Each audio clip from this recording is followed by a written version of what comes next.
Gunung Lawu. Gunung Lawu ini adalah gunung favorit, jalur ramai pendakian, puluhan teman-teman, puluhan rekan-rekan, tapi satu orang lenyap tanpa jejak. Bagaimana bisa? Saya mau kasih kalian sebuah teka-teki. Ada sebuah gunung yang merupakan favorit banyak orang. Jalur pendakiannya terkenal, setiap akhir pekan ratusan orang naik turun di sana. Tidak ada jurang dalam, tidak ada hutan perawan yang belum terjamah, teman-temannya ikut. Tim SAR datang, ratusan relawan turun, paranormal pun ikut nimbrung, dan tetap satu orang tidak pernah ditemukan. Bukan jenazah, bukan tulang, bukan juga sepatu, bukan ransel, bukan satu helai pun pakaian, seolah-olah gunung itu menyimpan rahasia yang tak ingin dibagikan.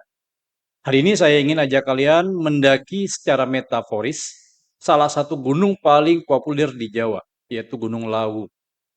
Tempat ini ramai, tapi menyimpan satu misteri yang hingga hari ini belum terpecahkan, teman. Ini adalah kisah Alwi Kurniawan. Alwi Kurniawan ini seorang pemuda yang naik gunung bersama teman-temannya dan tidak pernah turun. Siap? Karena cerita ini akan membuat kalian bertanya seberapa besar gunung bisa menyembunyikan rahasia. Kita mundur ke tahun 2019, tepatnya bulan Januari ya, awal tahun. Cuaca di Gunung Lawu sedang baik-baik saja. Langit cerah, angin sejuk ya. Gunung Lawu buat kalian yang belum tahu adalah gunung favorit para pendaki baik pemula maupun senior. Jalurnya terawat, pemandangannya indah, apalagi jalur Candi Ceto yang terkenal dengan nuansa mistisnya karena melewati peninggalan situs Hindu kuno. Di bulan itu, 2019 Januari, rombongan pendaki dari berbagai daerah mulai berdatang. Salah satunya yang memang terkenal biasa naik gunung adalah Alvi Kurniawan. Dia berasal dari Sidoarjo, Jawa Timur. Dia naik bersama teman-temannya. Rencananya gimana? Pendakian biasa sebenarnya. 2 hari 1 malam, menikmati sunrise di puncak, lalu turun. Rencananya gitu. Awalnya semua berjalan normal. Mereka mulai mendaki, melewati jalur yang sudah familiar sampai di pos-pos pendakian. Mereka istirahat, bercanda, foto-foto sampai pendaki pada umumnya, seperti pendaki pada umumnya, tapi disinilah awal dari semuanya terjadi. Saat perjalanan menuju puncak, suasana mulai berubah. Di area yang dikenal dengan nama Pasar Dieng, bukan pasar sungguhan ya, tapi area lapangan terbuka di jalur Lau ini, Alfi terlibat dalam satu yang tidak biasa. Balapan lari. Iya, kalian dengar benar, kalian eh, dengar benar pendengaran kalian. Mereka melakukan balapan lari. Alfinya ikut balapan lari. Seorang wanita Wonosobo yang juga sedang mendaki, dia balapan dengan wanita ini. Gitu. Mungkin karena euforia, mungkin karena semangat muda, mereka berlari-lari kecil di jalur yang sebenarnya tidak terlalu besar. Teman-teman Alfi melihat hal ini. Mereka tertawa, menganggap itu hal biasa. Dan itulah terakhir kalinya Alfi terlihat, teman-teman. Setelah balapan lari itu, Alfi tidak kembali ke rombongannya. Wanita yang diajak balapan pun ada, selamat. Dia turun, tapi Alfi tidak. Tidak ada yang tahu kemana Alfi pergi. Teman-temannya menunggu di base camp. Mereka pikir Alfi mungkin jalan sendiri mungkin. Atau mungkin sudah turun lebih dulu. Tapi ketika hari mulai gelap dan Alfi belum muncul, panik mulai merambah. Mereka cek ponsel, tidak ada sih. Mereka tanya pendaki lain, tidak ada yang melihat. Positif, Alpi Kurniawan hilang, teman-teman.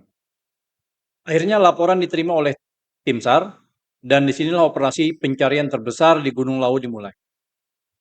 Saya mau kasih gambaran seberapa masif pencarian itu. Ratusan personil dikerahkan. Tim SAR dari berbagai daerah, Basarnas, polisi, TNI, relawan pendaki profesional, bahkan paranormal ikut turun. Karena jalur Candi Ceto memang dikenal kental dengan hal-hal mistis.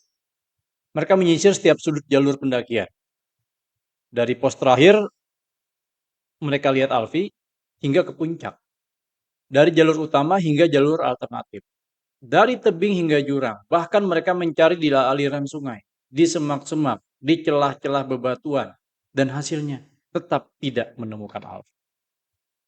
Bukan hanya Alfi yang tidak ditemukan, tapi juga tidak ada satupun barang miliknya.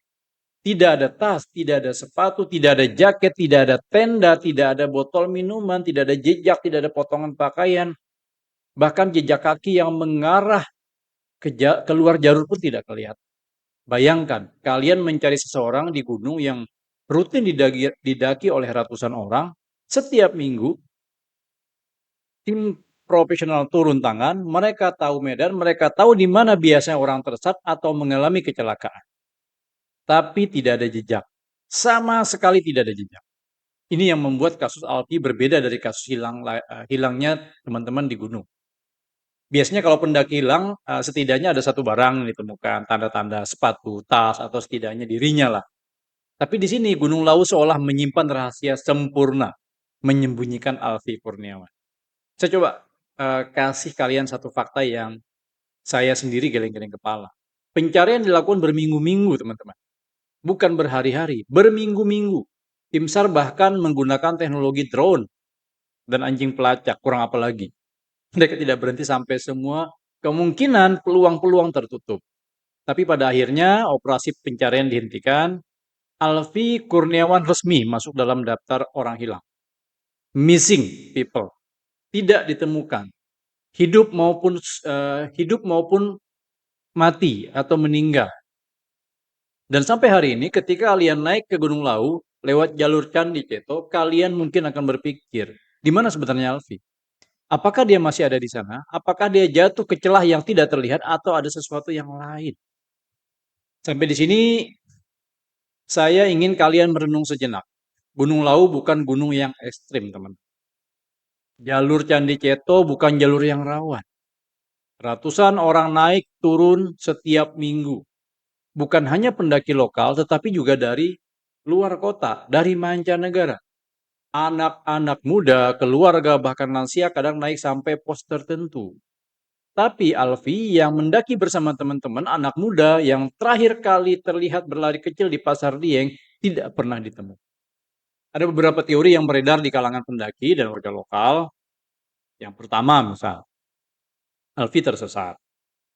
Mungkin dia mengambil jalur yang salah pada saat balapan lari. Tapi kalau tersesat biasanya orang akan mencoba kembali ke jalur utama kan gitu. Atau setidaknya tim SAR akan menemukan jejak kakinya lah. Tapi ini tidak ada teman-teman. Tidak ada jejak kaki sama sekali. Teori kedua, Alfi jatuh ke jurang atau celah yang tidak terlihat. Di celah batu misalnya. Tapi jurang di jalur Candi Ceto tidak sedalam itu. Dan kalaupun jatuh pasti ada bekas pakaian, tas, atau setidaknya tanda-tanda yang bisa dideteksi oleh tim SAR atau anjing pelacak. Tidak ada. Ini teori ketiga lagi. Ada faktor mistis. Ini yang paling banyak dibicarakan. Karena jalur Candi Ceto memang lekat dengan cerita-cerita goib. Banyak pendaki yang mengaku mengalami hal-hal aneh di sana. Ada yang bilang Alfi diambil oleh penghuni gunung. Tapi saya pribadi sebagai orang yang suka berpikir logis, sulit menerima itu sebagai sebuah penjelasan yang final. Teori keempat nih, ya. Saya mikir lagi ada teori keempat. Ada keterlibatan orang lain. Tapi ini sangat sulit untuk dibuktikan. Tidak ada saksi yang melihat Alfi diculik atau dipaksa pergi. Tidak ada konflik yang tercatat di pribadi Alfi dengan teman-temannya. Dan hingga saat ini tidak ada fakta baru. Kasus Alfi Kurniawan tetap menjadi salah satu misteri pendakian paling membingungkan di Indonesia bahkan dunia. Gunung Lawu tetap berdiri gagah, pendaki tetap turun naik, dan Alfi kemana? Dia menjadi pertanyaan yang menggantung. Saya sering membayangkan bagaimana rasanya menjadi keluarga Alfi. Mengirim anak naik gunung dengan teman-temannya. Mendengar kabar bahwa dia hilang. Lalu menunggu hari demi hari, minggu demi minggu, tahun demi tahun tanpa pernah mendapat kepastian. Hingga 7 tahun sampai saat. Apakah dia masih hidup? Apakah dia sudah tiada? Apakah dia ada di satu tempat dan tidak bisa pulang? Atau apakah dia selamanya menjadi bagian dari Gunung Lawu? Saya nggak tahu. Dan mungkin kalian juga nggak tahu. Tapi satu hal yang saya yakini, Gunung tidak pernah benar-benar membocorkan rahasianya. Dan kadang kita harus hidup dengan pertanyaan yang tidak bisa dijawab. Tapi bukannya itu justru yang membuat kita harus bertanya, teman-teman. Bukannya itu yang membuat kita terus mencari. Sekarang saya ingin dengar dari kalian ya. Menurut kalian apa sebenarnya yang terjadi pada Alfi di Gunung Lau ini? Kemukakan teori kelima kalian, teori keenam kalian dari yang telah saya sampaikan sebelumnya. Atau apakah kalian punya pengalaman pribadi di jalur Ceto atau di gunung-gunung lain? Atau kalian punya teori lain? Tulis pendapat kalian di kolom komentar. Saya baca satu persatu nanti. Dan kalian, uh, kalau kalian pernah mendaki Gunung Lawu, ceritakan pengalaman kalian di sana ya. Mungkin ada petunjuk yang selama ini terlewatkan. Jangan lupa like, subscribe, dan bagikan video ini ke teman-teman pecinta alam kalian. Karena kasus seperti ini tidak boleh dilupakan, teman-teman. Selama masih ada yang mengingat Alfi, selama masih ada yang bertanya, harapan untuk mendapat jawaban masih ada. Saya pamit dulu. Terima kasih sudah mendaki bersama saya secara virtual hari ini di ceritanya Alfi.